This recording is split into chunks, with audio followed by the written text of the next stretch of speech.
if I get another email from a university with a title called admissions and it's not my admissions letters, I'm gonna lose my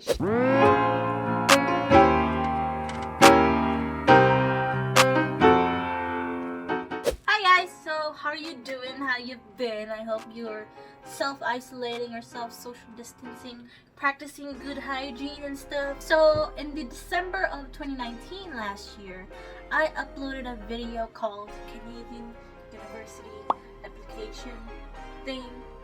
It's gonna pop up. I've been meaning to do a part 2 about it, but I've just been waiting for my admissions letter, whether I get accepted or rejected.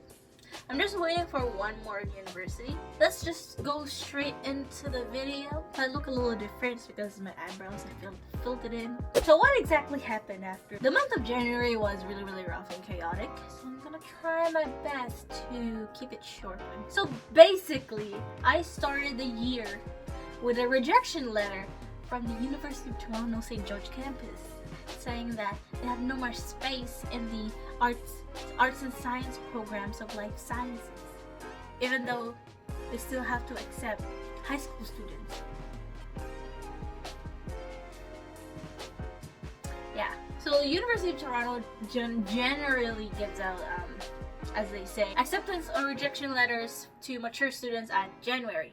And it was only the second week of January, which is where colleges and universities start to open and classes will start for the second semester. So to receive it just day 2 on the processing, acceptance processing, rejecting processing was kind of really crap. I was expecting it to be at least maybe February or maybe even April, like this month, because that's usually where universities accept students. They told me that they'd have no more space for me in the program and that I am missing a requirement.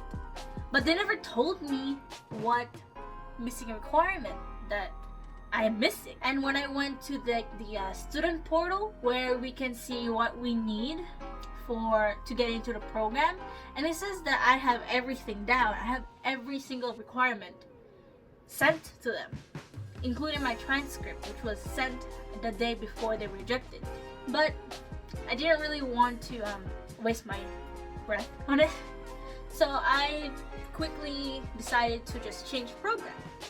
And I wanted to change it to psychology, but the psychology in St. George campus is under the Bachelor's Arts and Science, which is the program that I applied to. So right now I decided to change my program of interest to psychology in the Mississauga campus, which is technically closer than the main campus, St. George, but the time to get from my house to there is the same time from my house to St. George, even though St. George is further than UTM. That is because for St. George I have to take the train and there's no traffic in trains, well, most of the time.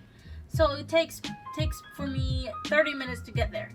And then it takes another like 20 minutes to get there by subway. And then to go to UTM, I have to take 2 buses. I go there for the express, but even still, it takes like an hour to get there, which is the same time from here to St. George in a train and subway. So like, it doesn't really matter which campus I go to, unless I go to UTSC, which is University of Toronto Scarborough, which is like 2 hours away. Unless I go there, then my travel time from here to UTM or St. George is gonna be the same thing. So I might as well just apply for UTM. University of Waterloo and Queen's University didn't really give me any problems. They were fairly straightforward. Whenever I asked a question, they replied to me straight away, maybe like a couple hours later, which is always a good thing. Good customer service. What really gave me the headache during January was York University, because I had to go back and forth to their admissions office because apparently I am missing an requirement, but like I don't need that requirement. I'm technically exempted from it, because in order to get exempted from that requirement, you have to go to a Canadian high school for 4 years, which I did. I came here when I was in grade 6. Technically grade 5, but I accelerated to grade 6. So that requirement was a language proficiency test for English, because I put in my profile that English is not my first language, which isn't.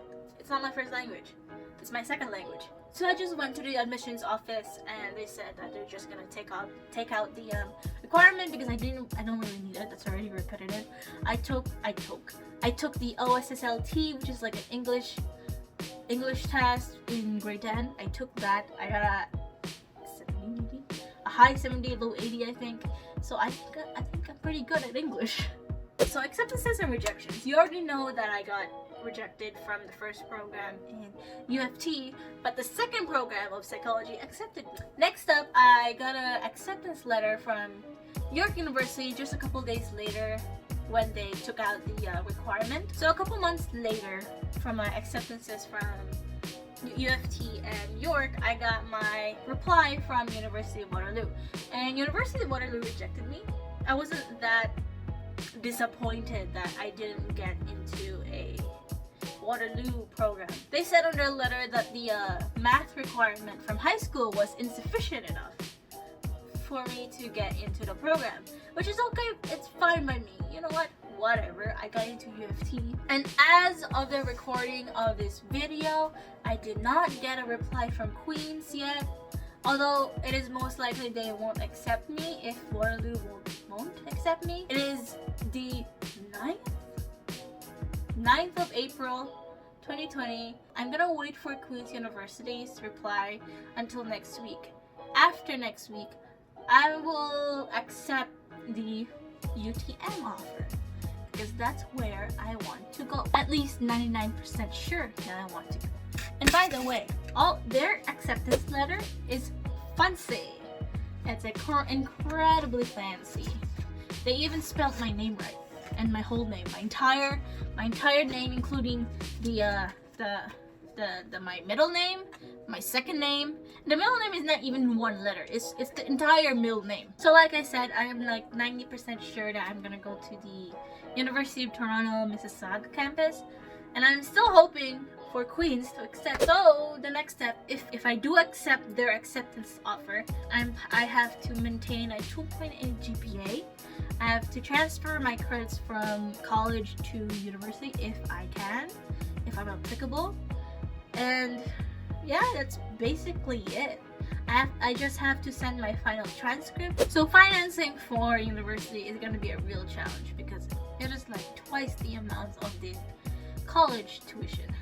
College tuition that I paid for 1 year was $3,000. The average tuition for university is around 6 or 9. It's either double or triple the amount that I paid when I went to George Brown. For me, I have to start thinking on what to do and how to help my finances. One of them is to apply for scholarship. Now, all universities have scholarships called entrance scholarships where you apply for them when you enter your program, like first year. And the thing is, it only applies for high school students. So I can't really get the entrance scholarships or entrance bursaries from the university. And the amount that you receive depends on your overall average when you graduate high school. So for example, if you graduate high school with a 95, you're probably gonna get around, I don't know, the highest amount of $10,000. The amount of money that you receive from the university scholarship, entrance scholarship, it depends solely on your mark when you graduate high school. So for me, a mature student, I can apply for these entrance scholarships or bursaries. If you're not having a great time with your marks and universities are rejecting you left and right, I've said this once and I'll say it again, it is okay to get rejected from universities. It's okay to repeat a year.